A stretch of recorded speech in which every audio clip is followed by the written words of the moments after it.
we felt like we still needed to dedicate a little bit of time to Donda and CLB, considering we made such a big deal about its release or lack thereof. Yeah, well, we completely missed the entire story of CLB being on the precipice, them kind of going toe-to-toe, tete-a-tete, if you will, with their 2 albums playing chicken with each other, apparently. Well, because it was such a quick development. Yeah. Like it seemed like Certified Lover Boy, CLB, henceforth, was like further into the distance. Yeah. And then, they start kind of they rehash the beef, and then out of nowhere it's like, no, it's right around the corner. Yeah. It's actually coming out now. So yeah, so we didn't get a chance to really delve into CLB and Drake's like involvement in all of this, and everything. So that side of the coin, we're a little behind the 8 ball on that one. Yeah, but as it stands, they're here and we get to talk about them. So let's just get right into it. Let's start with Donda. Okie dokie. Finally out, right? Kind of, because apparently Kanye is now saying that it's not the version he approved technically to come out yet, and well, yeah, he said that, but he hasn't done anything. He hasn't changed anything. Which sounds to me just like the what we expect from Kanye, which is basically a perfectionist stance on it, where it's never going to be really done. Yeah, and somebody pulled the trigger or heard enough from him to go, he said to do it. Let's do it. Yeah, and the thing is, it's just hard for me to believe, unless he has some kind of setup with Universal wherein he has to deliver them an album and then say, but don't release it yet. Mm-hmm. Otherwise, how did they get their hands on an unreleased album? Right. Well, what would that situation be? Was it that he sent it to them as like a proof of concept? Because that's how leaks happen. Mm-hmm. Back in the day, a leak would happen because you had to send the physical copy of the songs, and somewhere along the line, either the artist says, fuck it, go ahead and leak it, or the label says, fuck it, go ahead and leak it, or some dickhead A&R or some intern or somewhere from A to B, it gets posted on the internet or sent out, and now you've got a mixtape, what have you, right? That's how it used to happen back in the day. Now, on streaming services, you deliver files of music to your distribution, and they put it out. It's probably under like a secure network that you send it directly into, and then download it, and then it goes to production. So whoever distributes, whoever distributes. Yes, across the pond, Kanye's music. Be it Universal or some distribution service that Universal uses, had to have had their hands on all 27 songs. Yeah. My guess is that he did send it, and now that it's out, he's like, I still need more time, because this doesn't sound good anymore to me. I think my theory is that he has to, contractually, he has to give them something. Mm-hmm. And then this was like the deadline. Yeah, and then he turns around and says, "Don't put it out yet." That's my theory. And they were like, "Fuck no, we need to put something out. Right. We're not gonna keep doing this with you. We're putting something out." Right. Could be. It worked. He's gonna do 350 equivalent sales or something like that. Yeah. It's huge. A good number. Drake doubled that. Drake is gonna do 6 something. I did see though in the I think it was streams the data I was looking at, that they kind of swapped though between week 1 and week 2, where Drake's was huge week 1 and then it dropped down, and Kanye's was big week 1 but then grew more actually with week 2. So now that makes sense because of the quality of the albums. Fantano made a good point about both of the albums, which is that, or not both of the albums, but both of the artists, which is that Kanye makes music about constants in his life, about, very, very important. His ex-wife, not his. Okay. It's good. Thank you. And he makes music about themes that, like, you know, undercut or underlie everything that kind of guides him as a man. Yeah. His faith, his family, you know.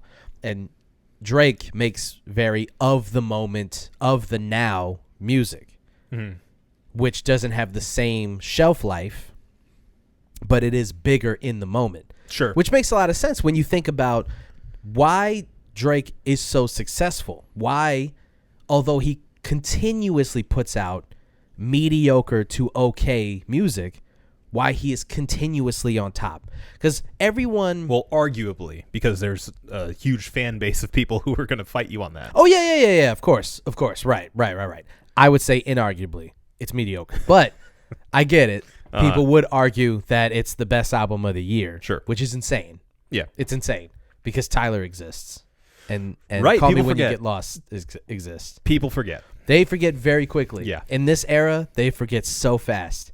But I went back and listened to that album because I have been over the course of how long it's been out. Yeah. It's still really, really good. To be fair, it's been a long year this week. Yeah, that's true. That's true. It has been a long-ass year this week. Yeah. So, but when people try to analyze what makes why Drake is able to maintain such success in the music industry, that is something that to me doesn't get talked about enough. The content of his music is so of the now. He uses the slang that people are using in the moment. He talks about the things that people are talking about in the moment. When you go on Twitter, like the guy, it's as if he's writing music based on the current trending topics. Yeah. He talks about the liquor that people are drinking, the clubs that people are going to. Not only that, even deeper than that, it feels like he jumps on musical trends too. Oh, yeah, definitely. So if you go through his entire catalog, like you can track where we are in the zeitgeist of music timeline. Yeah. From album to album to album, for the most part. Yes, definitely. For better or worse, too, because, I mean, obviously, like you're saying, those date them in a way that I feel like a lot of Kanye's albums aren't dated in the same way. There's a timeless element to a lot of Kanye's albums. Yeah. But it works. Drake is the most successful artist in the game right now, and, I mean, unless something crazy happens, I don't see how he doesn't go down as the most successful musical artist of all time. Of all time? Of all time, yes. Musical artists. I think so. Pop music, obviously. We're not talking about like classical music or like fucking jazz standards. Well, sorry, we had a little audio hiccup, but they were never really successful. I just mean like it. You know, somebody's gonna be like, I mean, how can he be, you know, more successful than Beethoven's Fifth? It's gone on for 100 years, and like I don't want to have that conversation. No. I'm talking about pop music. I'm saying more of the fact of like we get right into the weeds of how do you define success in music? Is it sales? Is it staying power? Is it influence on others? Like what is that criteria? Because I feel like with Drake, I mean it has to be influence and sales. I think those are his two biggest. Yeah. Undeniable, whether you feel one way or another about him. I think those are undeniable things that he's done. Yeah. So. Yeah, I mean, I don't think that. I mean, he's already surpassed the Beatles, and he's made a bunch of fanfare about. He even has a tattoo. I don't know if you know this. He has a tattoo of. I made a song about an octopus on his arm. It's Abbey Road. And then it's just him? No. It's four of him? Four Drakes. No, it's the Beatles as they're walking down Abbey Road, and then he's ahead of them. He's ahead of, I guess, John Lennon is in front, right? It's Lennon, then McCartney, and then the two other dingoes back there. Those other guys. Those two other dudes. No, I love George Harrison. Yeah. Ringo. Hey, he's still around. Yeah, I mean, you got to give him that. He's alive. Yeah. He's alive. Yeah. Paul McCartney's still alive and still putting out good music. Well, okay music. I don't know. That new shit, I couldn't really get through. It was okay. Haven't given it a shot. But I like dad rock McCartney. Yeah. Yeah. He's Band on the Run, are you kidding me? I mean, come on. Great stuff. Great stuff. Wings. Wings is good. Love Wings. Yeah. But he's surpassed them when it comes to chart success. There's not a rapper who, rap is he's far surpassed anyone in hip hop. That's we're done with that. I wonder what number 2 would be. In rap or in music? In rap specifically, like what, Jay-Z maybe? Success wise? Yeah. I mean, just like overall. We're talking right success now? as in like sales. If we're talking, are we talking all time success? Or are we talking about currently who is all hot? time, all time success, all time hip hop success. Who's just behind? I mean, it could be by leaps and bounds, but who is behind Drake? I'm curious. It's probably Eminem. Eminem, yeah, I was thinking Eminem too. Yeah, just for his like crossover success. Yeah, and for that that couple of years stretch where he was just dominating. Yeah, and like you just couldn't go anywhere without seeing him do something. And he was, I mean, his records were doing 5 or 6 times platinum. Yeah, probably him, because at the same time, Kanye is the most polarizing. I think the most interesting. Mm-hmm. I think he is a lightning rod for everything. He's a lightning rod for controversy, for success, for creativity, for everything. He is a force of nature. At the same time, his albums don't do that well in the grand scheme of things. Mm-hmm. They do okay. They do well enough for like hip hop standards, but they don't. It's not like he's out here doing like 10 million records. Yeah. Like, he doesn't do those kind of numbers. He does okay numbers. Yeah, I think people lose track of that because he is such an entrepreneur.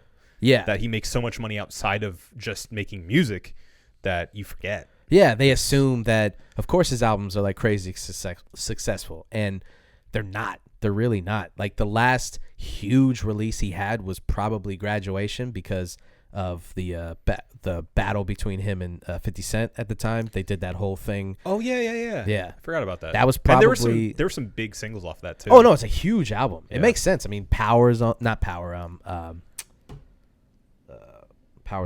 Dark Twisted Fantasy. Mm-hmm. Not Power, but he had You Can't Tell Me Nothing. He had the song he does with Daft Punk. That was huge. That was a big song for him. Stronger. Yeah, the Stronger. Stronger. Yeah, those 2 huge singles. Anyway, my point is Kanye is not in the running for like most successful rapper. Mm-hmm. So if you want to like debate back and forth between these 2 albums, we can do that. But like the sales part of it, I mean, Kanye is just never going to win. Then Drake already blew him out of the water sales wise. Mm-hmm. So. But let's get into the nit to grit. The nit grit. You've listened to both, right? I have, yeah. I've given them both one listen. Because that's as much time as I can. Yeah, I've unfortunately listened to them a couple of times. Very long albums. Yeah. Hey, I've said it. Stop. Just stop. Stop it. Stop. I hoped for more, I guess, respect of time from Kanye, given that more recent run of him doing those 10-track albums. Yeah, he's doing 7-track albums.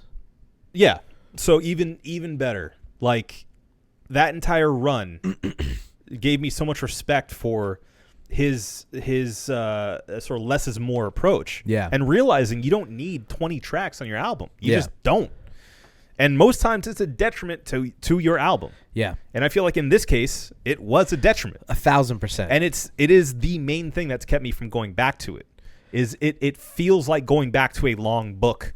And I'm like, I don't feel like reading you right now. Yeah. It's such an investment. And mind you, like I'm the kind of person who likes to listen to an album all the way through if I'm going to listen to it. Yeah. For the most part. I mean, there's, obviously I'll put on a playlist or something. But especially for a brand new album that I'm trying to like absorb, I mean, it's a lot. Yeah. It's a lot to have to commit to sitting down to listen to an album that's that long. It's almost 2 hours. It's 1 hour and 48 minutes. Yeah. It's almost 2 hours of music. And midway through, like I felt it.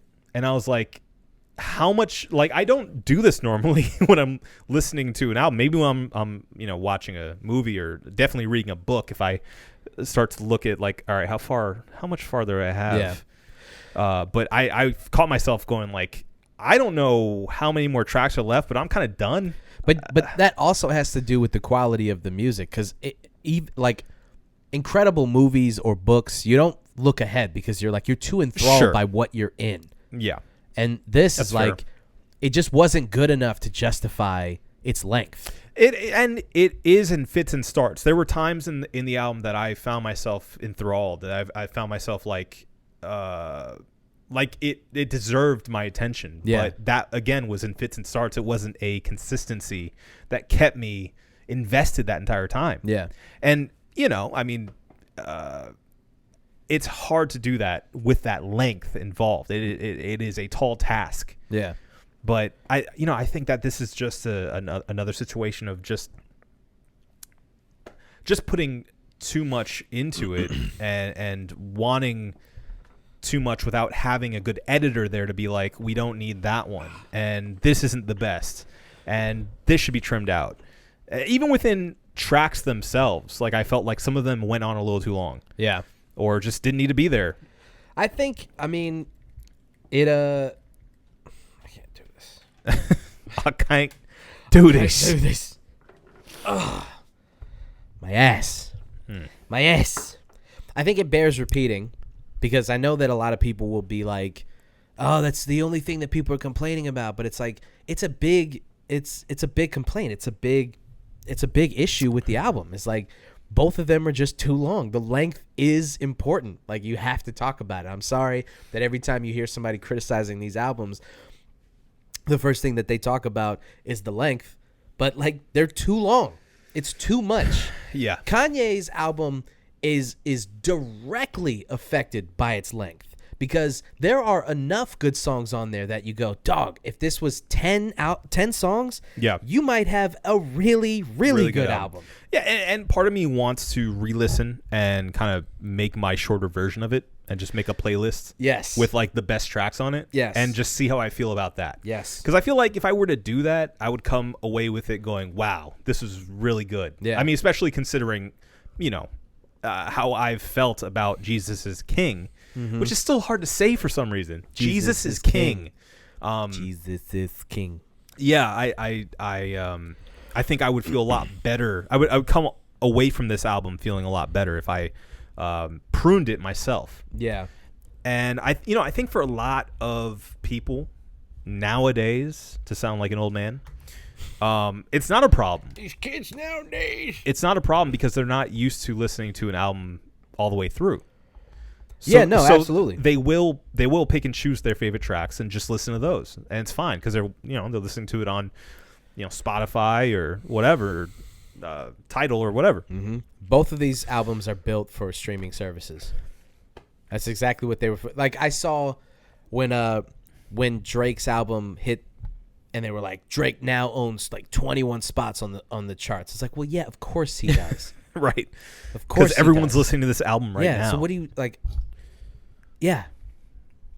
The charts aren't set up the same way. Yeah. So everybody is going to devour the album the way that, they're just going to put it on, and then that's it. They're not really going to sit down and absorb it. Right. But whatever. Anyway, so as far as like a kind of brief review of the album, too long. Definitely has its moments, though. There are a few good standout tracks. Yeah. Mind you, unfortunately, I listen to albums without staring at the names, so I can't pinpoint what songs I actually liked, which kind of sucks. I'm sorry, everyone. This is not super interesting because I can't say what my favorite tracks are. But, I felt like a lot of the standouts had to do with their features. I feel like he was very good about picking the right people for the tracks. Yeah. He was smart about that. Again, I feel like something that I heard and talked about on the last podcast before last, when I was talking about Donda, the live show, the second live show, is that kind of epic sound which came across. I was happy to hear. Yeah, it's bombastic. It's big. It sounds like an event album. Yeah, which is nice. I like that. I like that grand sound that Kanye can do. And I feel like he overdo the religious element of it to the point that it became one note, or it became a replay of Jesus is King. That made it kind of dull and like, I mean, it sounds funny to say this, but preachy. Yeah. You know, like it wasn't overdone. It sounded like it fit these songs better, I would say. He did it in a better way, a more entertaining way, I should say. Yeah, this is he did it in the way that he always should have approached doing gospel music or doing anything non-secular. Yeah. Like this is how he always should have approached it, was balancing it like he did in his early career. Like early on, you could tell he was guided by his faith, which is ironic. Well, Jesus Walks, I mean, like, right, one of the very first singles he came out with. Right. And the irony of, like, midway through his career, people accusing him of being a devil worshiper and all this stuff. Yeah, I mean, you remember, I don't know, maybe it was like 12 years ago, the Illuminati was a thing that everybody was like, right. All the rappers are getting, you know. What happened to people being afraid of the Illuminati? What happened? Dude. Did they just absorb into Q? Is that what happened? I don't know. No, because there were so many people who listen to hip hop. There were so many people who were like, they were convinced that these guys were like, you know, doing like rituals and like, you know, cutting goats open and being like drinking blood. Yeah. And having like sex with other men and all this stuff. Like, you want a record deal, you're going to have to bend over for it. I really wanted to say like more worse stuff, but I've been like holding it back. That's good. That's good. Proud of you. Thank you. It's progress. Yeah. I thought maybe not. We're trying to get sponsors at some point. Yeah. Please. Yeah. And yeah. I mean, people just after a while, it just kind of faded away, and everyone just stopped. It's just so funny that everyone just fully accepts Kanye's fans. Kanye, I don't know at what point he cultivated this like cult, right? But somewhere between Dark Twisted Fantasy and Yeezus, maybe a little after Yeezus, there was this moment where it just kind of switched, and then it seemed like everything that he did, he could do no wrong in the eyes of a couple 100,000 people. Yeah, that were just like, everything he puts out is genius. If you criticize it, you don't know music. You're a hater. You're a hater. You don't know what you're talking about. You don't get the struggle that he's gone through to make this stuff. It's just, it's so emotional. It's still this, that, and the other thing. And it's like, right. you can't have an opinion on his music if it's not positive. And I think it was somewhere just after Yeezus. I think it was the height of Dark Twisted Fantasy and then the polarization of Yeezus that made people have to choose a side. And anybody who chose the side of like, it's not a good album compared to Dark Twisted Fantasy, you were on the wrong side of history. Right. To these other people who were like, no, it's just as genius. And I would like to say, by the way, that Yeezus is better than I initially thought. When I first listened to it, I fucking hated that album. It's funny because the same thing happened to me too. I think I just wasn't ready for it. No, yeah, same. And going back to it in subsequent years, it's grown on me a lot more than it did before. Yeah. Upon first listen, for sure, 100%. And I think a little bit has to do with the fact that I've listened to just so much more punk and like. Death Grips. Yeah, just stuff. I mean, not Death Grips. Still can't board that train. No, I can't do it. I can't do it. Maybe I'll give them another listen You're not trying hard enough. No, I'm definitely not. But I see where some of the lifeblood of the album comes from, and I see like kind of what he was trying to do with it. Yeah. There's still some tracks on there that I'm like, no, I'm not giving it to you. Yeah. No, it's not happening. But there's some other stuff where I'm like, okay, I get this. This is a dope album. But I would say like that's like Yeezus is a perfect example of him trying new things that worked out. Yes. Whereas Jesus is King is the opposite of that. Yeah, I mean he tried and it didn't work. It didn't sound good. Well, no, I disagree with that. Jesus is King sounds amazing. The content of it is not good. You're going to make me fight you. It sounds incredible. I know. Sonically, you're right. I meant sound as in including lyrical content. As an album. It isn't good is what I meant. Yes, I agree with that. It's Sorry. not good. I'm just you gotta be specific. All right, because fine. It sounds amazing. It does sound and that's good. The problem. Well, that's my beef with it is that that's the thing. Signing up for almost any Kanye West project, it's gonna sound good. Yeah, that's a guarantee. He's a master of creating songs that sound good. Yeah, and maybe not even he himself, but finding the collaborators who can make something sound great. Yeah, amazing. But then you get into the lyrical content, you get into the performances and the features, and sometimes these things just don't gel correctly.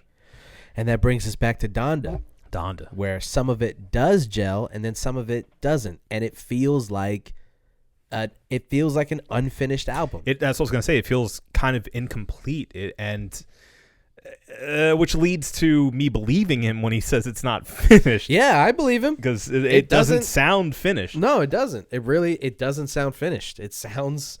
I mean, there's some parts where it feels like they left in some of the reference tracks. Yeah, like some lyrics are just kind of garbled, and you're like, did he mean to not finish that line? But then again, he does that sometimes. Yeah, I've noticed that a lot where some of his features sometimes he just kind of like, is that a reference that he just didn't go back and finish? Yeah, maybe could be. So it's part of the process.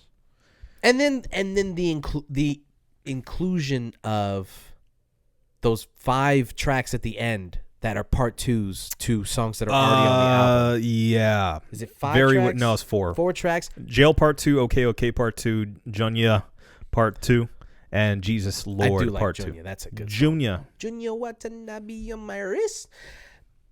Unnecessary to have 4. That's re-release, remastered, that's redux material. The part 1.5. Yeah, don't put that on the fucking retail commercial release. Anyway. It's too much. And that's 4 songs that tips the scales that gets you to how long the album is. So anyway, verdict is there's some incredible stuff on there. It's overly long. It's bloated. It's very bloated. It sounds unfinished. Indulgent. It's very indulgent. Believe What I Say is a really good song. The way he flips that Lauryn Hill sample. Immediately. As soon as it starts, I was like, okay. Yep. I did the same thing. So into this. I did the same thing. Yeah. It's like, oh, that's nice. That was tasty. That's nice. You flip that, turn it into like this dance track, and just like, oh. When I heard that, because it's like 5 or 6 songs in, and like some of the songs are like, okay, Jail's okay. Yeah. Off the Grid, I don't get the hype with Off the Grid. It's okay. For me, it's just an earworm. Yeah. As soon as you say that, I hear the chorus. Yeah. And it's stuck in my head forever. And I get that. Yeah. But it wasn't until Believe What I Say that I was like, ooh. Yeah. Oh, buddy. That's good. Some tasty stuff. Finally, some food. Yeah. All right. Now on to CLB, Certified Lover Boy, the 6th album from the 6th God himself. Drizzy Drake, Aubrey Graham, the little sassy boy himself. The little sassy boy. I need you to stop doing that. Why do you sound like Donkey? That little sassy boy. Sassy boy. So his album comes, I don't know, like 4 days after Donda is released. Does numbers, does crazy numbers, does really well, and then you first of all, we need to talk about that. We need to stop for a second. The album art, and we need to talk about the album. The album art. I don't care what anyone says. It's pop art, man. That's unacceptable. Unacceptable. You don't get it. Unacceptable. You don't get it. You people who are out here saying, "Yo, it what did do you what mean, it needed you to do." You people who are out here telling me that there was some kind of point to it, that like there's something deeper. Because he now all these businesses and these marketing campaigns are remixing the album cover Like, I don't know if you saw some of the. Like, yeah, of course. Yeah. Yeah. It went viral. Yes. Yeah. And people were like, yo, I mean, that's exactly what he intended. First of all, I don't think that that's what he 3D intended. chess. Second, if that is what he intended, fuck you and fuck him. Third, that still doesn't make that album art good. No. It's a row of emojis. No, well, and the thing was, it became viral out of how stupid it is. Yes. Yeah, it didn't blow up because it was this high quality album art. It was so ridiculous to the point that people were like, "Oh, he can't be serious. Oh, he's serious? That's hilarious." No. It's the modern day Campbell's can. That's what we're dealing with here. Yeah. People just aren't ready for it. That's modern pop art for sure. Stupid. Unacceptable. Stupid. Okay. Anyway, We got that out of the way. We needed to get that out of the way. Yeah. Because I would have preferred the rumored cover, which was the CLB letters that were kind of weird looking. They were like, "Oh, that's kind of whatever. It's kind of boring." And like, I would have preferred that to a row of emojis, pregnant women. Yeah, pregnant women emojis. And by the way, all different color. That's one of the album artwork. If you go to Apple, their artwork is moving now. Oh no. It's like animated and stuff, and they're like rubbing their bellies and like blinking and stuff. It's so weird. So weird. I hate it. I hate every second of it. Okay. Again, another album that is overly long. Yeah. Yep. But I'll let you give your thoughts on it. I mean, it is more Drake. That's all I felt. Yeah. And genuinely, like, I gave it a concentrated listen. Well, contextually, how much do you even like Drake? I like a certain sound of Drake. I don't like Drake as the lover boy. I like Drake when he's being... You mean like 3/4 of his career? Yes. So this much. No, I like Drake when he's on his confident rap shit. You know, like... I like him as like... Any of the like date and location tracks? Yeah, no, exactly. I like when it sounds like he's trying. Or time and location? I like when it sounds like he's trying. Yeah. I like him when he's energized. I don't like the slower tracks so much. I mean, there's a time and place for a lot of his like poppier, sing-songy tracks that I'm okay with. Like I don't hate a lot of his more, his bigger singles that you hear on the radio or used to hear on the radio all the time. But I much prefer like If You're Reading This, Drake. Yes. That is my favorite Drake. I still maintain that's his best album. I agree. Yeah. I agree. That is my favorite type of Drake. I think he peaked with that style. That's what does it for me. Yeah. So going into this, I didn't really know what to expect. I wasn't really keen on like the like singles and like EPs and stuff that he was dropping before this. Yeah.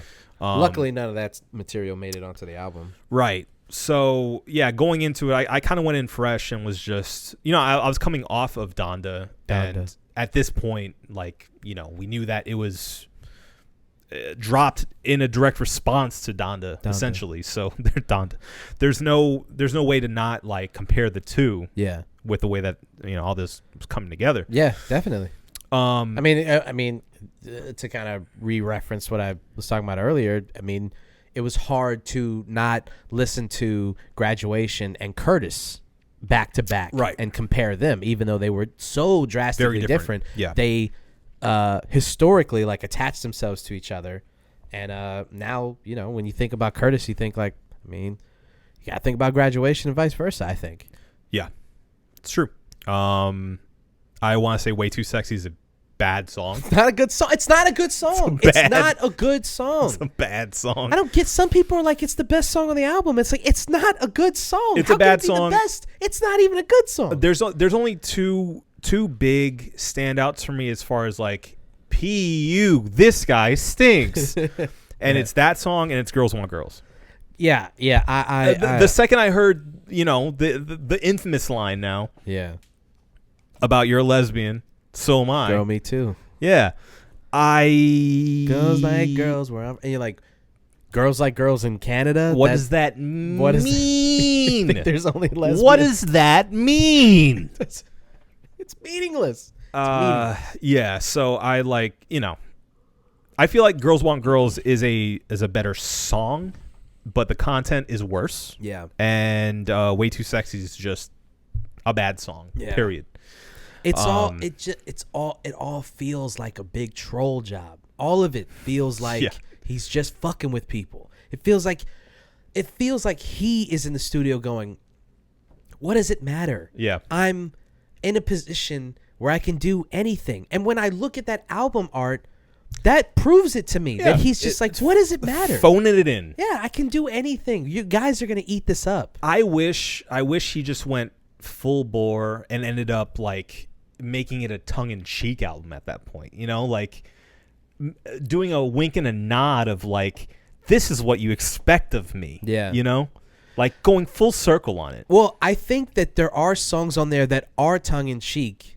It's the fact that there are some super, super sincere tracks. You can't be tongue-in-cheek when some of the content in there is unknowingly tongue-in-cheek. Right. Or should be taken tongue-in-cheek. Because you can't listen to an entire project and go, well, is this a joke and is this not a joke? Or if you're still doing the thing that you're being tongue-in-cheek about sincerely, it doesn't work. Right. And that's what happens on this album. Right. A lot. I mean, that being said, again, there's a lot of good features on this, which I think is a common line within this and Donda. Donda.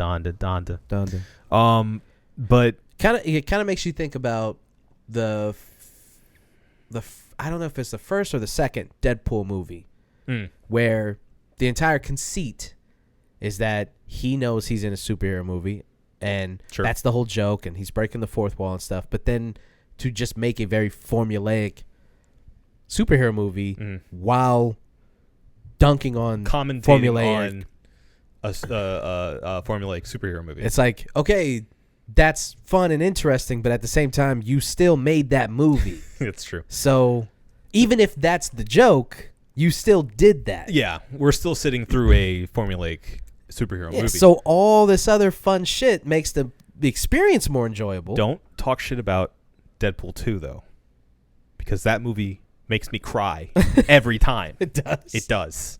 What scene? Are you kidding me? The heaven scenes? I'm not going to ruin it for people, but that entire facade, or not facade, that entire build up, the bookends, I should say, of that movie are just like, they're heart wrenching. Okay, maybe I have to go. Okay, so then maybe I'm talking about part one. I am talking about part one because that's what happens in part one. He saves the day, saves the girl. Everything actually works out in the end. No real strife, no real stakes. Yeah. And nothing really interesting happens in the grand scheme of like the movie itself as the plot moves along. To be fair, with the post-credit scene of Deadpool 2, why are we talking about this? With a post-credit scene of Deadpool 2, they kind of like, they undercut it by giving that whole time travel conceit. But it doesn't remove the emotional gut punch of the best parts of that movie. Yeah. All right. Okay. Anyway, I was just trying to contextualize, the idea of him making this tongue-in-cheek thing while still making the thing. Yeah. And so how can you be given credit for knowingly winking at the audience while at the same time doing the thing you're being criticized for? Sure. It doesn't work. It just doesn't work. Well, and also because it's an hour and a half. It's very long. It's just too long. It's very long. Yeah, and again, I think this is another example of if he were to have cut this down by half. There's this, like, fatty go up from, like,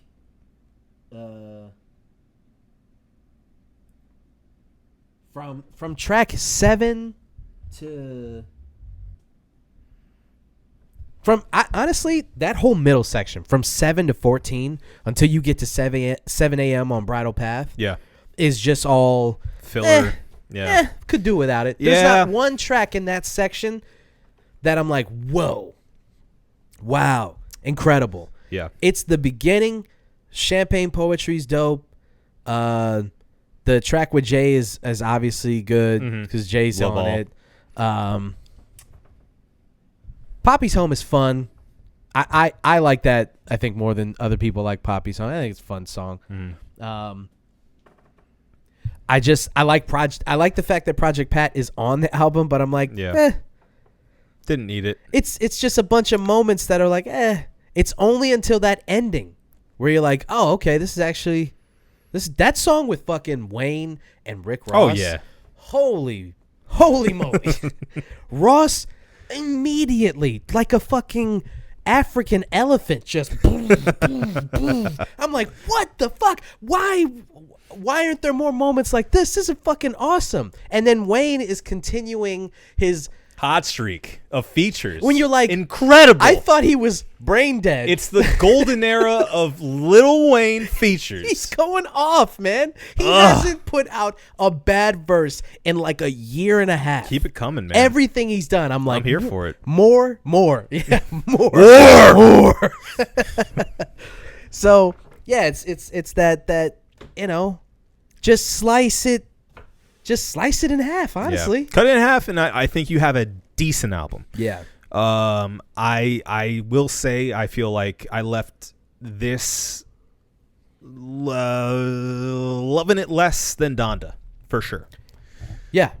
So whereas I think if you cut this one in half, you get a decent album. I think if you cut Donda in half, you get a great album. Yeah, I agree. I think if you take the best tracks off of CLB, I still don't think you get anything resembling the best of Drake's career. No. I think this album completely phoned in, completely just it feels, I don't want to say rushed, but it feels like the quality control is way down. It feels like, he got a bunch of tracks. He's coasting. That's what it feels like. It feels lazy. It doesn't feel rushed. It feels lazy. Yeah. And so there you go. For both Drake's fans and for Kanye's fans, we shitted on them equally. So if you didn't like that, I don't know what to tell you. Sorry. Call Me When You Get Lost is better than both of them. I don't even think it's a competition. No, I think no, Call Me When You Get Lost is so good. It's definitely not. And I think that's from a sonic standpoint. I think that's from a lyrical standpoint. I think it's from a quality standpoint. Yeah. I think it's just such a cohesive, coherent album. Tyler put so much effort into that. There's so much thought behind. There's so many things. I'm still pulling stuff from it. And to think, like 5 years ago, saying that, or 10 years ago, saying that Tyler, the Creator, made an album that's better than what Drake and Kanye West put out. That would be an insane thought to have. And not only that, but like not only better, but more thoughtful, more cohesive, more coherent. I mean, I wouldn't have guessed. I would not have guessed. Same. That would have happened. But here we are. Shout out to Tyler. Yeah. I mean, he's had people want to talk about. I think one of the criticisms that gets levied at Drake is that he doesn't show a lot of growth. That he does, he just kind of does the same thing, and the stuff that he talks about at 34, he was talking about at 24. Yeah. It seems no matter how much success he has and no matter how much adversity he goes through, he seems to thematically talk about the same stuff. Or it's very I don't know, it's not really deeply dealt with in the way that you'd hope it would be, like, his kid.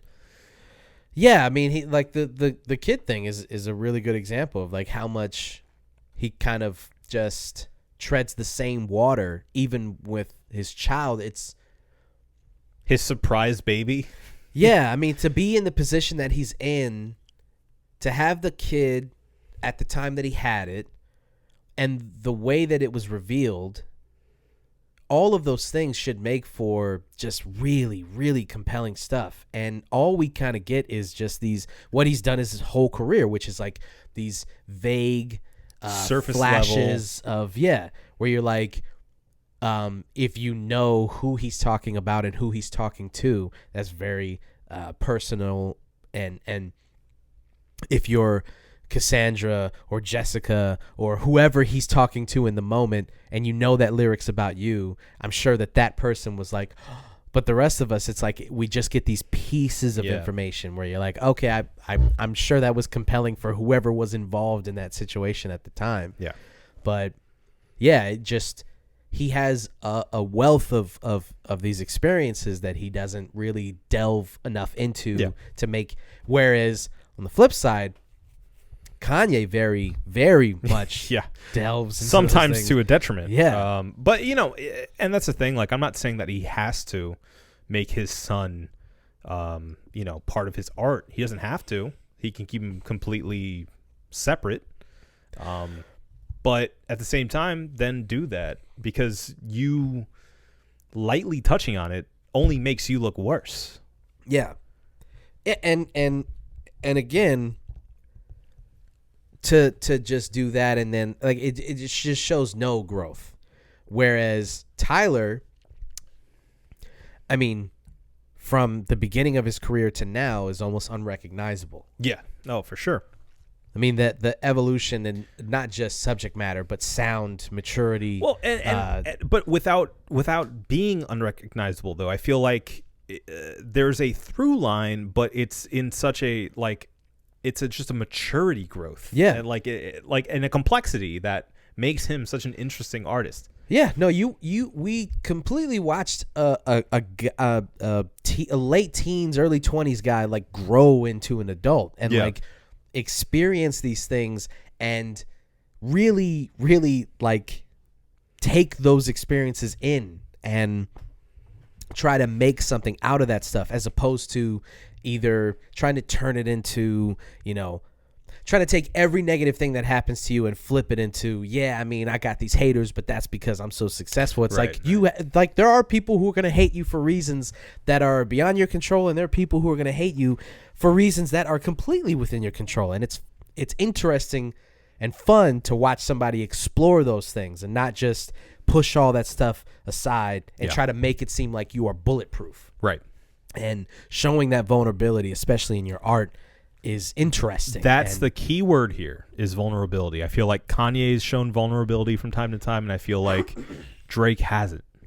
Yeah. He never shows vulnerability. No. Everything that ever happens to Drake is at some point beneath him. Right. He twists it into a way to sound like, it's a plan all along, and I'm doing great. Yeah, actually, I get it, but whatever. I'm still on top. So it's like, hey, man, shitty things happen. It's all the haters. You could just accept the fact, like having the kid when you didn't want to have a kid. I mean, he says as much. He's like, I wasn't planning on having a kid, and I had the kid. He says that in the album, which I when he says that line, I'm like, oh, we're gonna get some breath out of this, right? And it just doesn't happen. No, and nothing. I'm like, hey, man.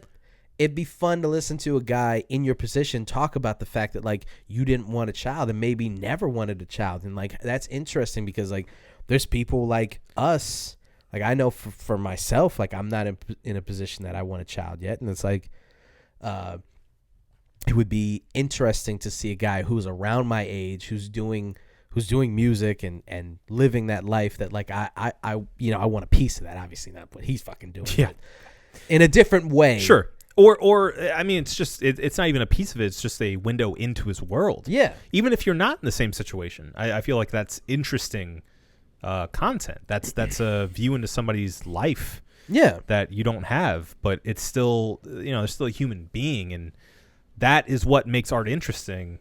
And I don't know. I feel like even if he were to have talked about the way that it was revealed in this entire beef thing, circling back to that he has this secret love child, air quotes for everyone who's listening, he would have gotten a lot of like sympathy and empathy points by talking about that. And I think so. And just explaining the situation and just saying like how messed up it was that news went public before he wanted it to, and being outed in that way. Like, I feel like there's a lot of sympathy to be had there. Yeah. There's a lot of empathy to be had there. The problem is he's still maintaining this level of like this piece of armor that stays there where he can always kind of go back to, but also I can get your man's hit at any point. And it's like, hey man, nobody believes that you would do something like that. No. There's no one on this planet, even people like we just don't believe you as a gangster. Like we just don't believe it. Doesn't work. You don't like it. Just I just don't.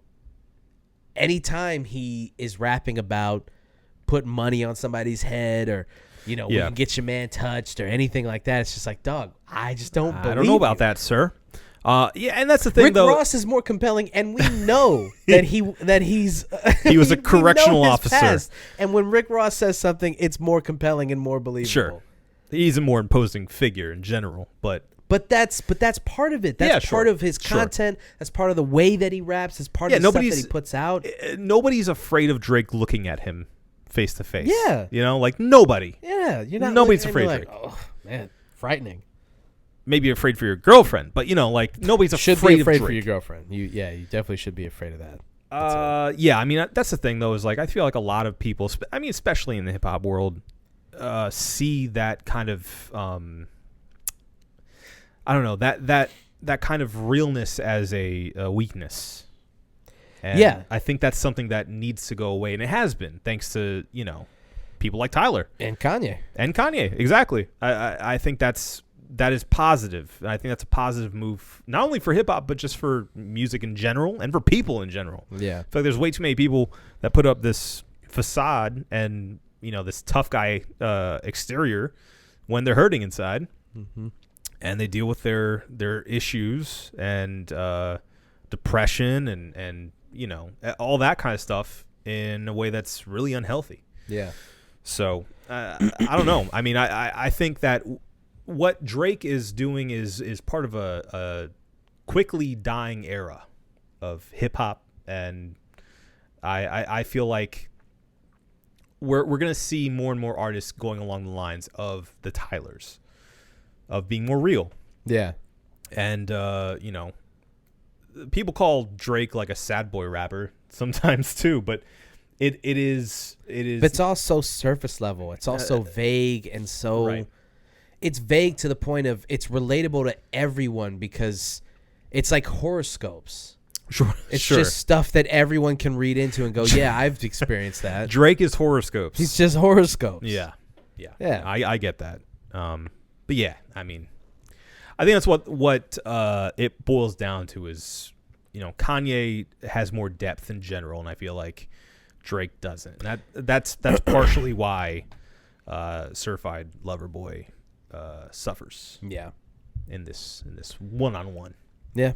And it, at the end of the day, they both suffer from a lack of quality control. It seems like they both just it's too much. Yeah. Too much. Hey guys, too long. Albums are just too long now. To stop, please. I'm begging you. I'm begging you to stop putting out these long ass albums. I can't do it. I'm losing the ability to sit through these albums. That I had to listen to both of them multiple times, not because I wanted to, but because I felt like I was missing something. They just washed over me, and I was like, did I just sit through almost 2 hours of music and I don't remember anything from it? Is there something wrong with me? You're a better man than me.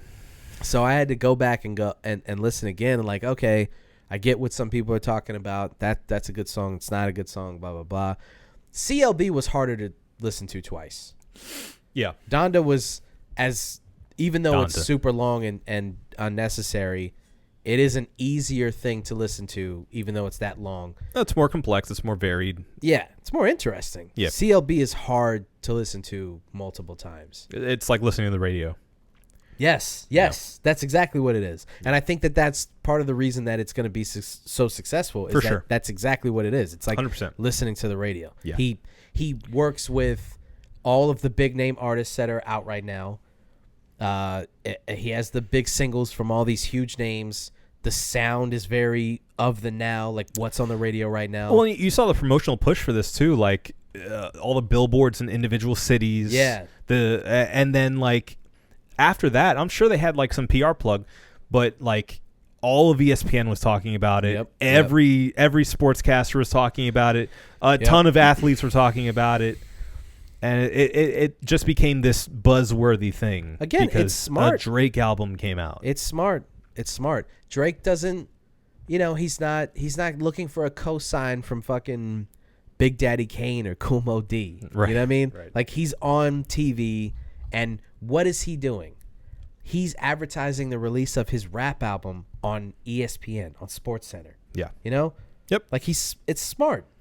It works. It makes sense. I understand why he's so successful. And like I said before, when you go on Twitter and you see what like Black Twitter is talking about, it's as if Drake is just sitting right there in the middle of the conversation, just soaking up everything, writing it all down, and then flipping it and turning it into content. Yeah. Because it seems like when I listen to his music, I'm like, that's what I saw people talking about on right. Twitter. Like, there's the meme. Yeah. Got it. It's right there. I mean, he literally admitted that the only reason he said a certain line on the album was because of a tweet that went viral. Did you see that? No, but I believe it. The Antetokounmpo line. Okay. He was like, I only wrote that because of that tweet. Yeah. And it's like, yeah, of course. He's sitting on Twitter watching all this stuff. This tweet goes viral. He's like, that would be funny if I did that. And then everyone could go, I wonder if he did that because of that. And boom, it's like a self-fulfilling prophecy, man. It like just goes in circles. And it's smart. And it's the reason why he's the most successful rapper. Yeah, and the savvy. reason that he's savvy. I truly, truly think he will go down as one of the most successful artists of all time. I truly think that as long as he keeps doing what he's doing, the numbers will keep shooting through the roof. He'll just, every time he puts something out, he'll break the record for Spotify streams. The fact that we're moving to this pretty much streaming and vinyl only releases, because that's all people care about is getting the streaming numbers, and then the special edition re-releases are going on vinyl. Yeah. Yeah, I just don't see how he isn't the most successful artist of all time. Have you heard of BTS? Market. BTS? They don't have the longevity. That's true. Once they turn like 25, it's all over. It's over. Yeah. You think they're going to go solo, and then people are going to be like, I wonder what... I'm not going to. Please don't. Let's... Please don't. Oh, no. Let's move along. Yeah. Speaking of being indulgent, let's maybe keep this album shorter than 2 hours. Yeah. Let's move. Let's get out of here. All right. Well, let's not get out of here, but get out of this topic at least. Yes. All right. So Matrix teasers. There have been Matrix teasers out. Yeah. Tomorrow, which will be 2 days ago. 2 days ago, you guys saw hopefully the trailer for the new Matrix movie. Yeah. Matrix 4. Resurrection. Resurrection. Resurrections. Dupa 407. I am a sentinel.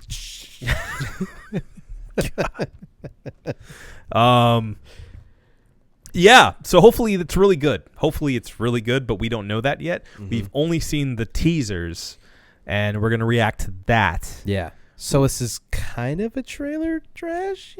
Trailer trash. Meep. Okay. It's better when we do it the other way around. Yeah, it is. Yeah. The way that they're advertising it is awesome. The only way that you can see it currently is if you go on. Well, the only way before Thursday. Yeah. That was very disrespectful. Very disrespectful. It's not my fault. And I know that ain't who I think it is. The only way that you can see it as of this recording would have been to go to the website and click on either the red pill or the blue pill. Right. What's the website? All right. Sorry. Enter the Matrix, or is it just the Matrix? Isn't Enter the Matrix the game? Yes. Enter the Neo. Matrix 4 Resurrections. Enter Neo. Through his butt. Why is it so hard to find the website? All right. Yeah, just put Matrix website. Why are you doing What this? is the Matrix? What is the Matrix? That's it. What is the Matrix? a theme throughout the first movie. Technically, it's the choice is yours. Whatisthematrix.com. All right. Yep. But if you, let's say you Googled what is the Matrix, just Google what is the Matrix. Yeah, you'll find it. And that's what will pop up. You'll find it. What I find, first of all, what I find really interesting is how often people are like the Matrix is not a hard movie to understand. And No! it always confuses me and flabbergasts me how much media and content is centered around unpacking the Matrix as if it's not this really easy thing. Yeah, to super understand. easy thing to understand. I mean, especially now, like we've had decades to decipher what the Matrix is. Yeah. Decipher Ah, what the Matrix is. Thank you. that's good. Yeah. God damn you, Cypher. God damn you, Cypher. Damn you, Cypher. Yeah. No, I mean it's super easy. If you guys haven't seen the movie, go watch it right now. If you haven't seen the Matrix, No. I mean I really genuinely think, mind you, you guys let us know. Right in the comments if you haven't seen the Matrix. But shame on you. no, I mean there's tons of kids Shame watch. on you. Kids watch. Okay. Shame on you. Yeah, I'm sure there's an entire generation of people who haven't seen the Matrix because it's an old movie now. Shame on you. Either way, Shame on you. if you don't know, the Matrix is about this the idea that our current reality is actually a simulation. Yes. If you've made any jokes on Twitter about, this is a simulation, and you haven't seen The Matrix, shame on you. Shame. Or mention red pill at all. Don't even get me started. Well, they speak people with their fucking red pill metaphors and haven't even seen the fucking movie. Don't understand the people that they're talking about or talking with. Yeah. Oh, God. Yeah, it's a lot. Anyway. Yeah, go if you haven't. Listen, I'm shaming you because you need to see it because The Matrix is one of the greatest movies of all time. Classic. Stone Cold classic. One of my favorites. Holds up to this day. To this day. To this day. I could watch it. We could put it on right now. As soon as we're done with this, we could put it on right now, and I would sit through it. It's so good. Yeah. It's so good. Yeah. It's incredible that they made a movie that good. Yeah. I mean, it's got everything that you need. Yep. Everything a grown boy needs, as they say. In the movie. Uh-huh. I mean, you've got kung fu. You've got gun fu. Yeah, gun fu. You have sci-fi. And You got a little bit of romance. Sure. You got some romance. You got special effects. And you got Carrie-Anne Moss. So what more can you ask for? What more can you ask for? Lots of leather. There's leather everywhere. Too much leather. Too much leather. Too much. In real life, there'd be tons of squeaking everywhere. Everybody's. I'd like to say for the record, the outfit that Neo wears in the end should have been the outfit that he wore throughout the series. T-shirt. No. It's no. Oh, not that fit. That was a dope fit too. But no, T-shirt with the guns. No, at the very end when he's in the phone booth and he talks. Oh yeah. He's wearing like the jacket, but he's wearing like a tie and suit getup. Right. And it looks really dope. It's like it's good. Right before Rage Against the Machine kicks in. Yes. Yeah. And then in the second and third one, if you ever find yourself watching Revolutions, I don't know why you would, but if you ever find yourself watching Revolutions, there is a moment. I've watched these movies way too much. They're bad, but I've watched them a lot. I've watched 2 more than 3, but not much. Man, 3, dude. 3 is a slog. What happens in 3? 3's hard to get through. I can tell you because I've watched it a lot. I can tell you. Wait, is 3 the one with the gun arm things, the mechs? Or is that 2?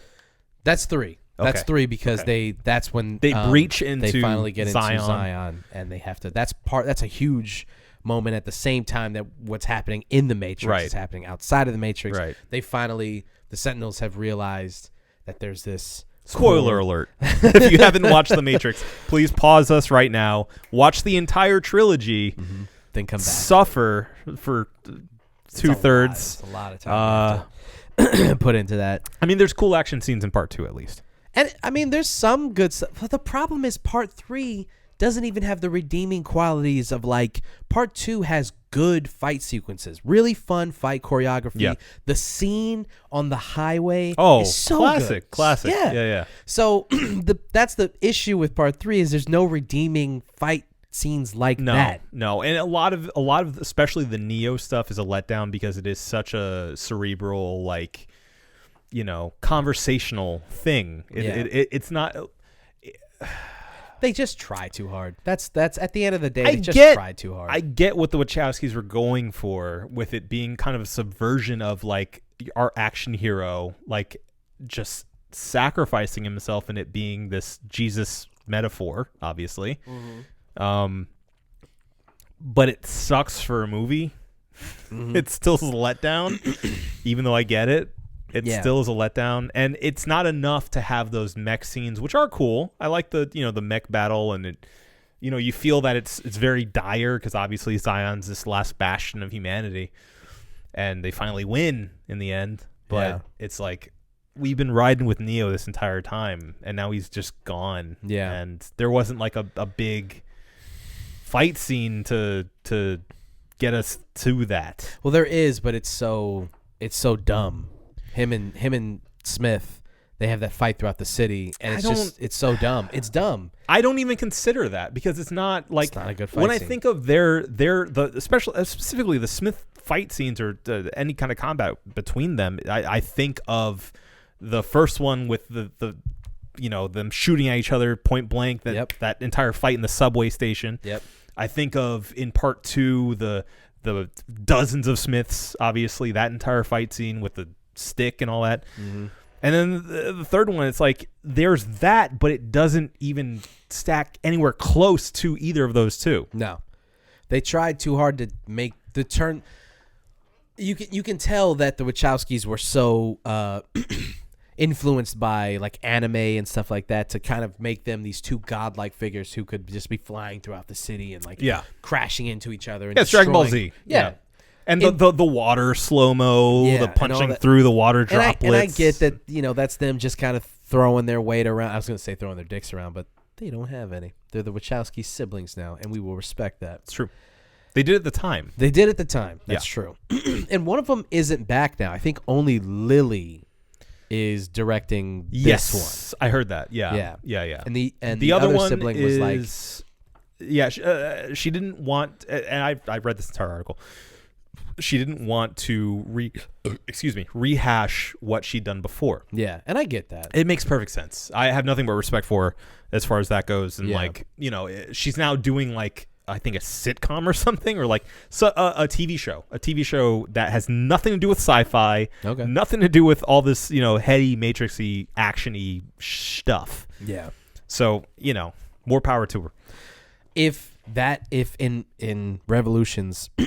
him and Agent Smith just met in the same subway and then just had a fisticuffs battle for like 10 minutes where they just fought. Yeah. I mean, that's much better.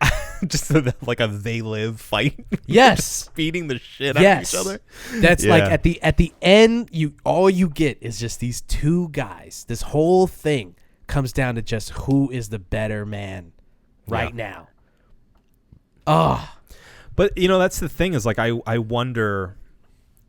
Director's Lana Wachowski. Okay, so Lily's the one. Lily's the one who's not doing it, right? Okay. That's the thing though. That's the weird thing with the Matrix is like, obviously, the Matrix is this digital world. What is the Matrix? What is the Matrix.com?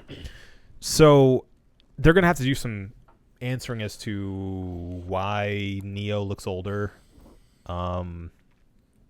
Obviously he doesn't have his corporeal form anymore because he died in real life. So his existence is just in the Matrix now, right? Well, the only thing that I can think is that the way that they're going to spin it is that after he died, they re-injected his body back into the Matrix. And because they say that this equation that he is an anomaly of Right. is going to continue to happen. It's inevitable. Yeah, he's like the Avatar. Yeah. So he will be resurrected in a way, and I wonder if they're going to do something because there's like a young Morpheus. I don't know why I did that in quotes. He is young Morpheus. Yeah. It's a good rap name. And I want young Morpheus. I wonder if what they're going to do is flip the roles And have Morpheus become the one. And Neo is the Morpheus, Now of Morpheus. the And I wonder if there's somehow they're going to inject him back into it, and the anomaly of the equation is now Morpheus, and it's this thing that just continues to. That would be interesting. Because I don't know. Because they're like you said, they're going to have to explain why he's much older, and it seems like from the flashes of stuff that they're doing something in the way of him either like slowly throughout the movie remembering who he is or something like that. Which would be cool. I guess. Just don't. I don't know. I'm not going to ruin it for you. What? I'm not going to ruin it for you. You can't ruin it for me. No, I can. It's about Twin Peaks. So I'm not going to. Oh, yeah. You can ruin that. I'm not going to ruin it for you. Yeah. I'm not done with that. Yeah. And now it's off Netflix, so I need to borrow the DVDs, by the way. It's fine. Yeah. It's fine. Happy to lend them. I will just say. We don't get a ton of Agent Cooper in season 3. Okay. That is disappointing. That's already disappointing. Just Yeah. Okay, I see what you're saying. Like, Yeah. if is he just gonna kind of be? Because they're using that guy. Look up the. Do you have the cast pulled up for 4? I very easily can. The kid. The cast. You talking about Yahya Abdul-Mateen? Is that how you say his name? You said that really quickly, like you were very confident. Yes, Yahya Abdul-Mateen, the second. He's playing Morpheus. Look at that. It's a pretty decent cast. Priyanka I didn't know they were bringing fucking Jada Pinkett back. Oh wow, Nice. me neither. And now we have a new agent. Jonathan Groff, right? Yeah. Abdul Mateen, who is having a moment right now. Yeah. Which I'm cool with because I think he's a good actor. I think he was a good guy to pick to play Morpheus. I wonder if they're gonna put a gap in his teeth just to just for continuity purposes. Doubtful, but that makes sense as to why Lawrence Fishburne's not in the movie, the direction that they're going with this movie. But I do hope that this is all a redirect or a misdirect, that he is in the movie and they're just, playing it close to the vest. I would love for him to have a moment where he just, comes behind a door or something and you're just like, fucking Larry Fishburne, let's go. That's what I'm hoping for. Yeah. That'd be cool. Let's look at this cast. Keanu, Carrie-Anne Moss, Priyanka Chopra, Jessica Henwick, Daniel Bernhardt, Yahya Abdul-Mateen II. Yahya Abdul-Mateen. NPH. Yeah. Out of nowhere. Doogie Howser's in this, doing God knows what. I don't know.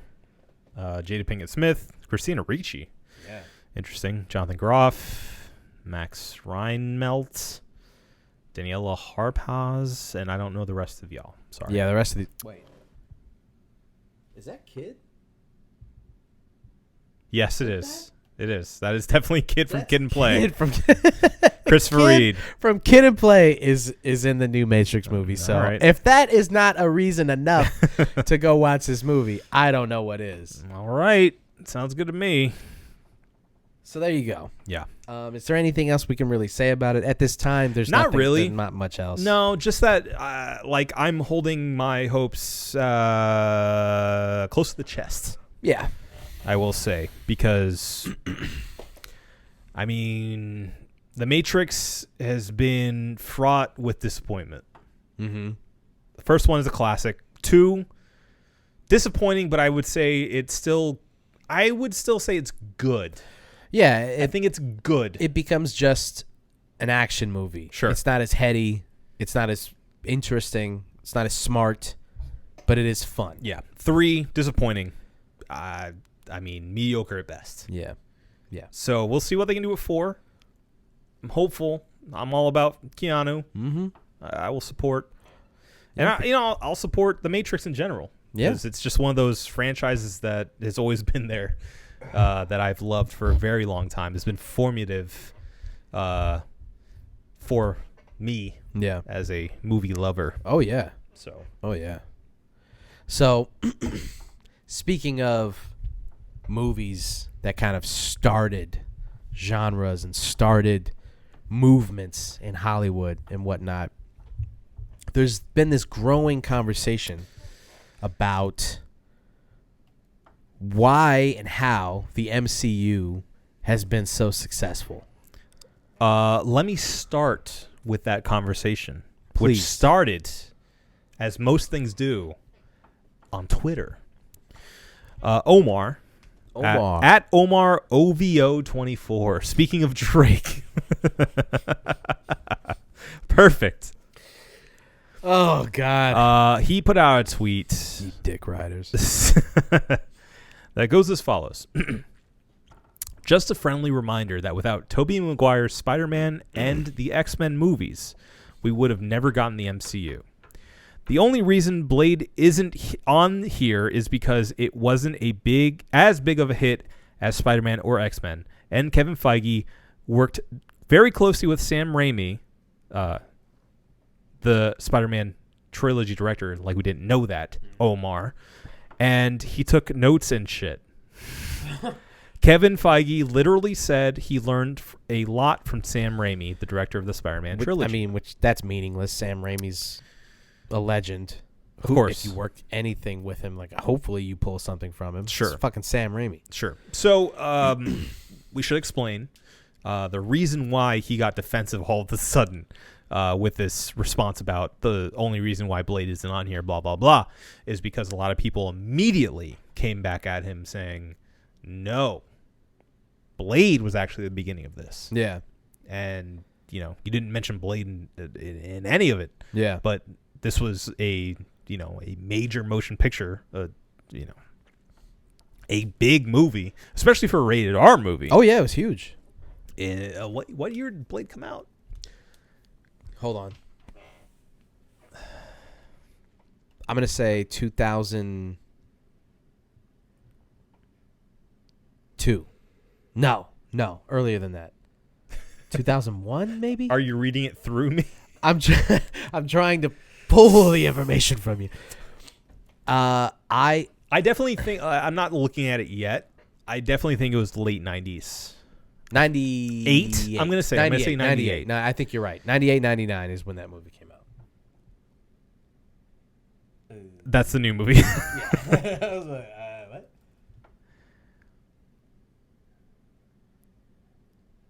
Why is it so hard to find? We'll just scroll down from where we're at. Well, it's right there.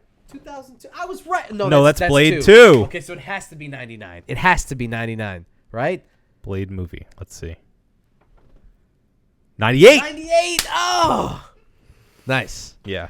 Okay. 98 was Blade. Blade 2 is 2002. Okay, that's good. We don't talk about Blade Trinity. That makes sense because I had a Blade toy and I'm like, was I 12 with a Blade toy or was I 8? Yeah. 8 is okay. Yeah. 8 is acceptable to be walking around with Wesley Snipes in your hand. Back when you could get toys for rated R movies. Yes. I can't believe, my cousin Jason had a Toxic Avenger toy. I had a Toxic Avenger toy. Yeah. You got to love it. Oh, I had the Toxic Avenger on Sega Genesis. Yeah. They made it was a side-scrolling beat 'em up. His toy came with the broom. The mop. He had the mop. It was mop. Yeah. That's right. I had that toy. Dude, I had that toy and that game, and I had never even seen the movie. Of course not. How could you? He melts in the first 15 minutes of that movie, and there's boobs. I don't know. Oh. I don't know, man. Incredible. Okay. So let's get down to business, okay? Sure. Can you wait, don't get off that page yet. Pull up the box office success of the first movie. Okay. Do you have it? Is that it right there? 417, yeah. 417 $417 million? What? maybe that's total of the entire franchise. Yeah, that's the whole. Because that. Yeah. That's too much. That's too much. a lot That's too much. of money for one movie. 131. Okay. 131 million. I'll say my piece on this, and then you can say your piece, how you visualize it. Okay. The way that I see it is, as much as I love Wesley Snipes, and as much as I love Blade the movie, I love Blade. Love it. I mean, I watch it, I don't know, 3 times a year. Sure. I love It's your mom's favorite movie. It's my mom's favorite Famously. movie. Every time it's on, she'll watch the whole thing. I got her the box set. It's a family. It's an heirloom at this point. We love this movie. But I kind of agree with Omar. Mm-hmm. When Blade came out, I remember there was nobody talking about the fact that it was a comic book movie. There was no one talking about, oh, I wonder what Marvel's going to do next. There was nobody talking about the fact that, like, oh, I wonder how vampires fit contextually with the other superheroes. None of that was the conversation. This movie stood alone. It was on a mountain by itself. Wesley Snipes was still hot. He was still doing these martial arts movies. Steven Dorff was having a moment. He's a good actor. I think he's really good in this movie. I think he's like underrated. I think he deserves to be in more stuff. I just think he's a good actor. Have you seen him in True Detective? Season 3? No, I haven't watched season 3. They're both in True Detective season 3. That's wow. Well, no, Steven Dorff and New Blade. Yeah, Mahershala Ali. Ali. Yeah. New Blade. Incredible. Yeah. It's really good. I'm really not surprised. Good. I think he's a really underrated actor. I think he deserves more than what he's gotten. Yeah. He seems like kind of a douchebag, but from what I've seen, I've seen people say he's like he's cool. Good. He's a good actor. That's all we're saying here. Yeah. But yeah, when it like at the end of the day, it's hard to. I know that people want to give credit to the black actor who helmed this movie in the beginning. Mm-hmm. And as much as I would like to do the same, I just don't see it that way. I think he's right. I think it took the ridiculousness of making Spider-Man work and making X-Men real. The combination of those two things, like making Spider-Man and X-Men work and making that make sense in audiences' minds, based in like a non-goofy scenario. When they were able to do that, it's not like an Adam West, right? Tongue it just in wasn't. cheek. Yeah, this like or like the old school Spider-Man where he's kind of going. No, but the first one's not. The first one is it's silly, it's campy, but it's not ridiculous. It works. It makes sense. The way that the way that it's shot and the way that it's written is like those and the X-Men movies, even to a further extent. Sure. Those are the first one especially is like a dark, like weirdly talky. Yeah, right. Everything is like everything's like navy blue. Yeah. When they go to Canada, it's just like, wait, is that what Canada looks like? It's weird. It's just like this cold shade of blue. It's very cold. When you can make those two things work for audiences where they're not questioning things, that's how you get us to 2008. I don't think that Blade has much to do with the success of the modern MCU. And I think a good piece of evidence towards that is look how long it's taken them to reintroduce him to the MCU. You still needed another 15 years for people to be okay with the idea of vampires in the MCU. Yeah. Now we're at a point where they're like, okay. I can trust you with this. Y'all have seen it all, so you get vampires now. Yeah. So that's my take on it. I love Wesley. I love Blade. I would love to give them credit for this. I just don't agree. I think that movie was good enough on its own, but I don't think it deserves credit for creating the modern MCU. I just don't see it. So before I give my take, I saw this within the chain of, Omar's tweet, which is, blown up. It's now viral. Yeah. But Kareem at Prince726 said, y'all talking about money, he talking about influence.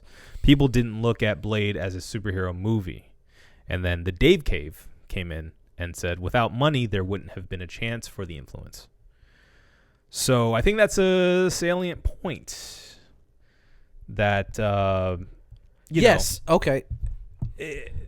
Though Blade wasn't viewed as a superhero movie, it was still a superhero property that was given multi-million dollars to play with. Then Spider-Man and X-Men got, even more money, and maybe Blade was a stepping stone to allow for these other superhero movies to be given a more serious, shot. I could see that. I mean, to me, again, even that is they gave them money to create a Blade franchise helmed by Wesley. But that I just don't see when people are like, you got Blade, now here's Spider-Man. Now that you've seen this, now you're ready for this. I don't see that. Yeah. And so, my take here is pretty similar to yours. I agree. I think that mainstream superhero movies, didn't even start with Spider-Man or X-Men. It started with the Donner Superman movies. Yeah. Those had humorous elements, but were taken as semi-serious movies. Mm-hmm. They were movies. They weren't superhero movies necessarily where it was like this comic thing. It was a movie. Yeah. It just so happened to star Superman. And people will say, oh, well, that's DC. We're talking about Marvel. Doesn't matter. We're talking about comic book related movies that they're turning into these blockbusters. Yeah. So, I think if we're going to take it, I'm sure there's other things that go even further back than that. Well, we're not even talking about the Batman movies. Sure. Yeah. No, the 80s Batman movies too. Of course. Yeah. That is something that I think showed that maybe not in a real world, but you can recreate the comic book world in a way that is faithful to the comics and elicits the same kind of feel of the comics on the silver screen. Yeah. And I think that's really powerful. That's something that Hollywood had to see, thanks to Tim Burton, largely, that you could do it in a stylistic way that made those panels come to life. Yeah. If you watch Blade, Marvel's not even heavily advertised in the... No. If you look at the beginning sequences. And that's the funniest thing is I grew up for a while not realizing even that Blade was a superhero. Exactly. Or that Blade was part of the Marvel universe in general. And we were kids around the time where this should have made sense to us. Right. This should have been advertised to us. And it would have made Blade even more attractive of a character because, I knew about Spawn. I knew Spawn was a superhero. I knew the Fantastic Four. I knew Batman and Superman and all these other characters. Yep. But if I didn't know that Blade was a comic book character. No. He wasn't advertised that way. Right. And so unless you're somebody of your mom's generation who grew up with the Blade comics, mm-hmm. you wouldn't have known. Yeah. You wouldn't have known. I do think there is value to showing that you can make a property like Blade that was a comic book into a blockbuster movie franchise. Mm-hmm. And I think that is pioneering in its own way. But is it the start of the MCU? No, of course it's not. No, there's no connection there. There's no, there only is in hindsight. Yeah. That you can go, oh, that was a major rated R comic book, air quotes, movie.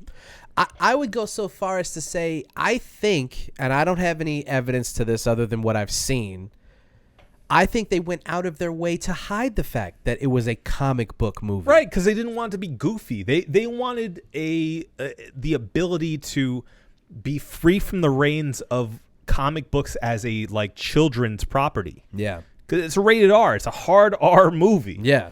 So I think it would have been detrimental to them to have it being labeled as this comic book movie. Yeah. Because it wasn't Batman and it wasn't Superman. Right. So yeah, I think that's very true. Now, do I think that Blade has a place among like the stepping stones to where we are as far as the superhero kind of, I don't even know if superhero is like a genre, but like superheroes a genre now. Superhero movies, I think, is just a genre in and of itself. There's enough movies to just call them that, I suppose. But my point is they encapsulate so many other genres within them. They're so big. It's like I guess a superhero umbrella. I mean, I think Blade has its place as a stepping stone to making that a mainstream and viable, which is what matters with Hollywood, as we've said before, a monetarily viable pull at the box office. Yeah. And now they've just realized that they can actually be out and call them superhero movies. Yeah. And that's a pull in itself because it's mainstream. Now it's in vogue and everybody knows what a superhero movie is and all the trappings that come with that. Mm-hmm. So it's now a benefit, whereas back then it wasn't. Right. So, yeah, I mean, it deserves credit for being a successful hard R comic book movie, but it didn't have to traverse the obstacle of being a comic book movie because it was never labeled as such. It was a vampire movie starring Wesley Snipes, an A-list superstar at the time. Sure. So it's not as if it had a lot of obstacles to get through. People were okay with those movies. People were watching fucking Underworld and like shit like that. Like people were still watching shit like that. So it didn't have to get over the hump of being a comic book movie. Yeah. Because they never advertised it as such. And so to give it credit for pushing past that barrier for mainstream audiences, I just don't think makes a lot of sense because it didn't have to. Spider-Man had to because Spider-Man was so famous to us. Everybody knew who Spider-Man was, and we knew that it was a goofy comic book. Yep. Spider-Man, that's a goofy thing. You have to get over that. And for it to be good enough to get over that deserves credit. Same thing with the X-Men. They're mutants. One guy has fucking claws coming out of his hands. One guy blasts lasers out of his face. Like that's a hump you have to get over. Make that make sense. Right. Yeah. And you have to for people to like get with the program. Despite how shitty Bryan Singer is as a person. Yeah, exactly. Yeah. So those two, I think those two movies deserve the credit, and Blade deserves the credit for being a movie that it made movies that were going to come out 15 years after Blade work. Yeah, you have to give a little bit of credit to the fact that like that movie was able to lay a blueprint down as to how you could get a hard R movie like that made and make it good and make it successful. It definitely deserves that credit. But being the birth of the modern MCU, I'm sorry, I just can't do it. I mean, maybe like Deadpool owes a debt to. Deadpool owes a serious debt to Blade. To Blade, yeah. Yes, Deadpool does. Because again, Deadpool is another movie that stands by itself. It's not a movie Deadpool is not a character that's connected to all these comic books in a way that X-Men is, Spider-Man is, the way that Iron Man is. Deadpool is an X-Men, actually. Iron Man works because of a lot of factors. Robert Downey Jr., because of Hulk, because of all of these. There's so many things that have to make that movie work. Iron Man, though, the difference is planted the seeds of so many other comics within it. Yes. Already, even as just a standalone movie, like there was still talk about the rings and all. Like yes, like there was lore built into it. What I'm saying is not even the movie itself, but the idea of an Iron Man movie. Iron Man is not a super popular character at the time. No, he wasn't. Which a lot of people forget. That's the ironic part about it. Is like, he's one of the most iconic and one of the most popular and successful characters now. But at the time, he was kind of B tier. Yes, he wasn't, dude. I mean, I'm gonna throw it out there. I was an Iron Man fan as a kid. Yeah. You can ask my mom. I had the Iron Man toy. Anytime we played Marvel vs. Capcom, Iron Man was on my team. I loved Iron Man. I loved the character. I didn't understand the depth of the character. I just loved that a guy would wear a robot suit. That's why I love Gundam so much. He looks so dumpy in the cartoons. He does. It was hilarious. It was so stupid. They're like the rings around his like wrists. He's and got stuff. a bucket on his head. Yeah, he looks ridiculous. Yeah. And I loved it. Yeah. I loved it. So I'll just throw that out there. Yeah, no. I think you have Early to be adopter. You have to be as a hip hop fan.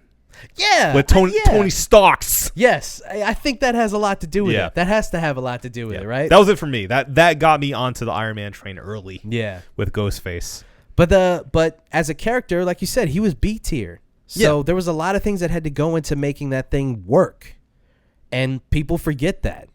You know? And same thing with Guardians. And Guardians is that is James Gunn cannot get enough roses for making Guardians of the Galaxy work. Yes.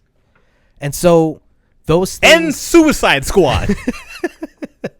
Don't make me laugh. I got to pee, man. Dude, it's hard. So those things have to happen. These things have to happen.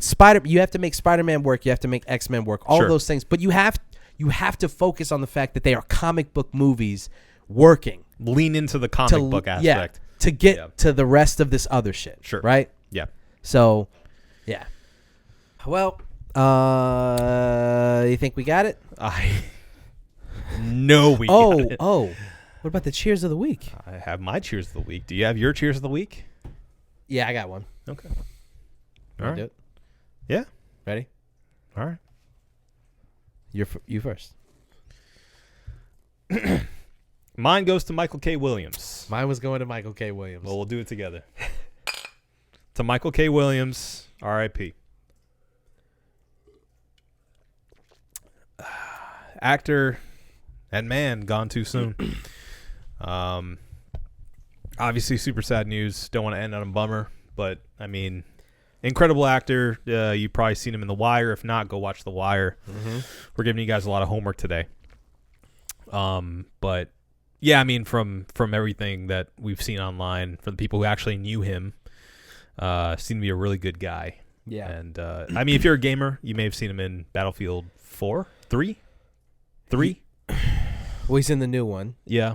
And yeah, I guess his is a character that was brought back from Irish 3, I think. Yeah. 1 would know better than us. Yeah. Maybe 3 and 4 actually.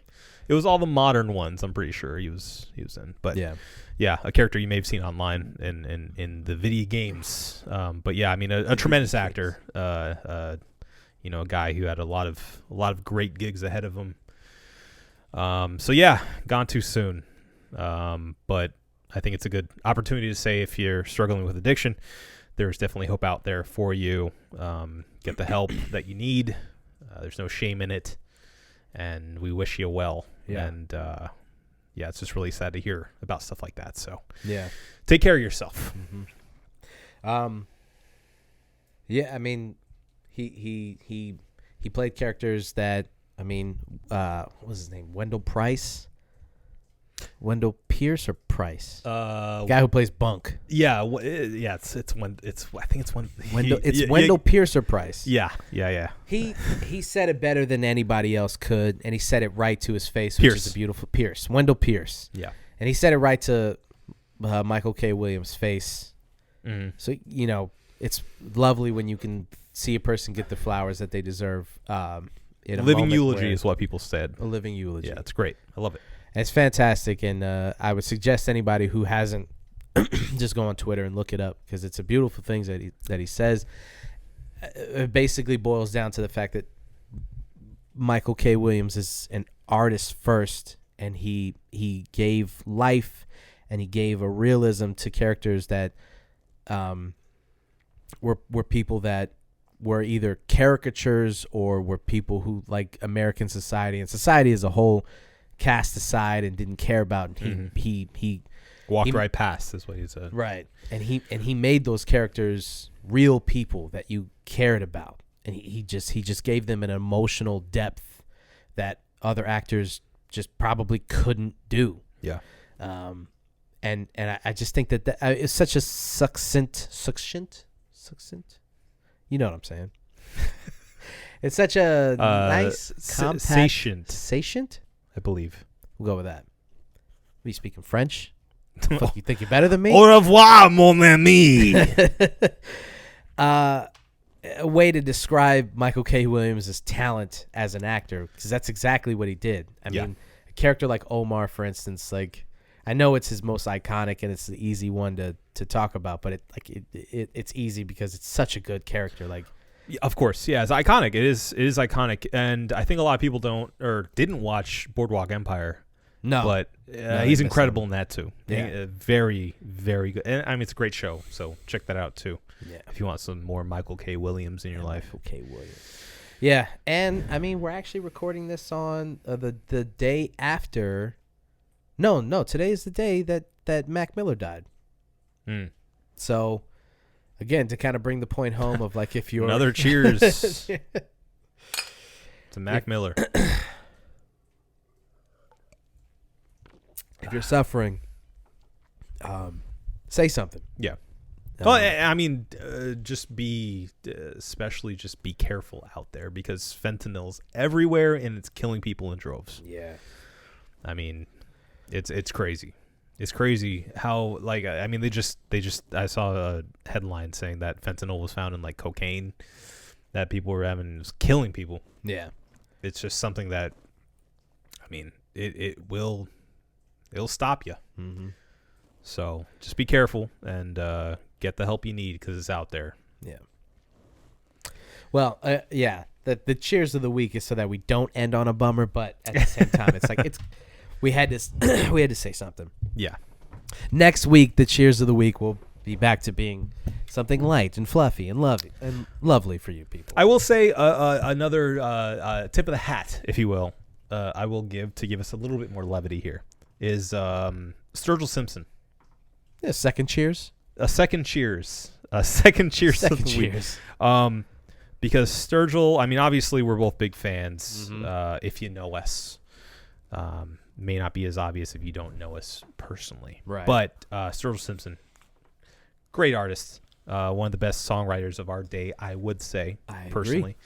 Agree. Have you listened to The Ballad of Dude and Juanita? Of course. So good. It's incredible. It's so good.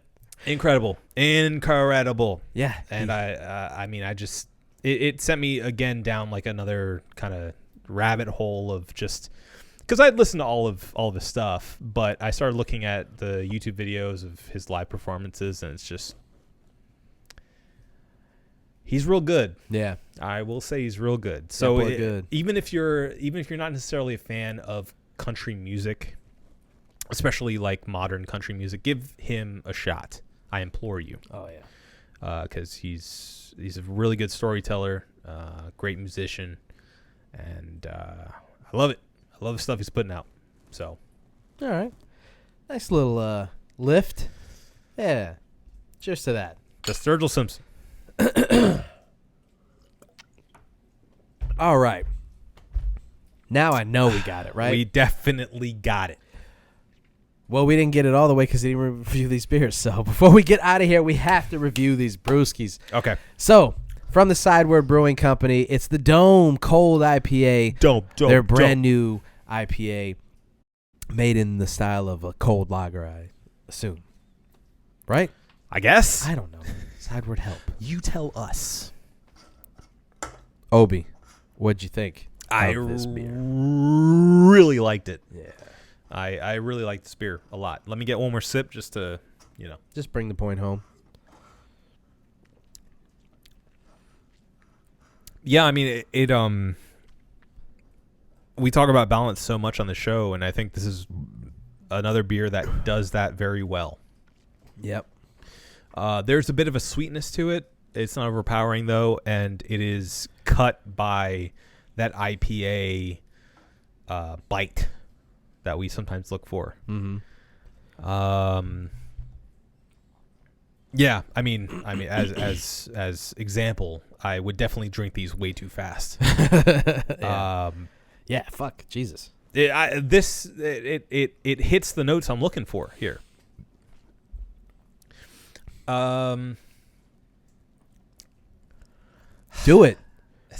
Do Do it. No, I'm gonna give it a 5.5. What's stopping you from giving it a 6? I'm only stopping myself from giving it a 6 because I feel like there's just a little bit too much sweetness.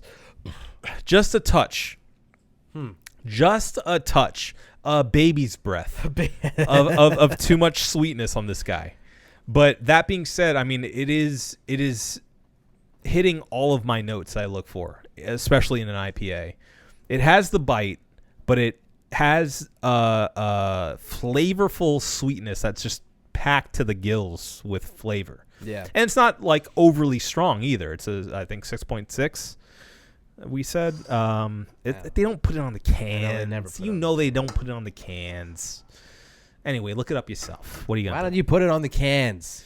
Put it on the can. Put it on the cans. But all that being said, yeah, I mean it's delicious. I really enjoyed it, and I recommend it. High praise. I'm gonna do it. I'm gonna do it. Don't you do it? I'm doing it. Don't do it. I'm doing it. All right. I'm giving it a 6 out of 6. Wow. I'm doing it. Here we are, ladies and gentlemen. I'm giving it a 6 out of 6. Oh my goodness. I think it's just I can't find anything wrong with it. I can't find anything bad about it. I'm trying to find that last 0.5. I think it's just cool, refreshing. It drinks easily. It tastes great. It's not like IPAs. A lot of these brewing companies are just trying really hard with their hazies and stuff, and they want them to be super juicy and this is, I'm gonna say not translucent, but you can see through it pretty well. It's not a hazy. It's obviously not a hazy, yeah. But I mean, they're just trying so hard to make them so bitter and so hoppy that it's like, oh, okay, it just tastes like an IPA. Yeah, but the this extremes. is just clean and refreshing. Maybe it's the fact that I've been drinking a lot of lagers and pilsners and stuff and trying to understand what makes something so simple so good. Yeah. That like when I drink this, I'm like, this is the best of both worlds. Mm-hmm. I'm giving it a 6 out of 6. Okay. I respect it. I'm going there. Fuck it, I'll do it the same. 6 out of 6. There it is. No, it's a great beer. It really surprised me. I didn't expect that coming from this. But yeah. It's great. Yeah. High well, praise. there you go. There you go, ladies and gentlemen. Finally, after years, a unanimous 6 out of 6. 6 out of 6. Yet again.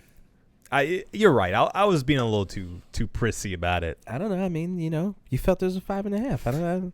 I did. And I stand by my reviews, okay? I do. I really do. Not really. You changed your score. I stand by my reviews, but I'm also willing to stand here as I sit here and be corrected. Okay. You're right. It's a 6 out of 6. I was being overly critical. I think the first couple of sips were a little too sweet on my palate because I wasn't expecting the sweetness from an IPA. Mm-hmm. But the more I had, the more I realized it was actually blending into the smoothness that we like to look for in an IPA. So you're right. It's 6. It grew on me. Yeah. All right, well, you heard it here first, ladies and gentlemen. Finally, a 6 out of 6. Unanimous for Sideward Brewing's Dome Cold IPA. Mm-hmm. Now do you think we got it? I know we got it. Let's get the fuck out of here. This has been the One Baron Podcast. For myself, Marco Dupla. For Adam Obesius Rodriguez. Thank you guys for listening. Drink delicious beer. Donda. Hopefully you drink one of these if you're local. Donda. Have a beautiful evening.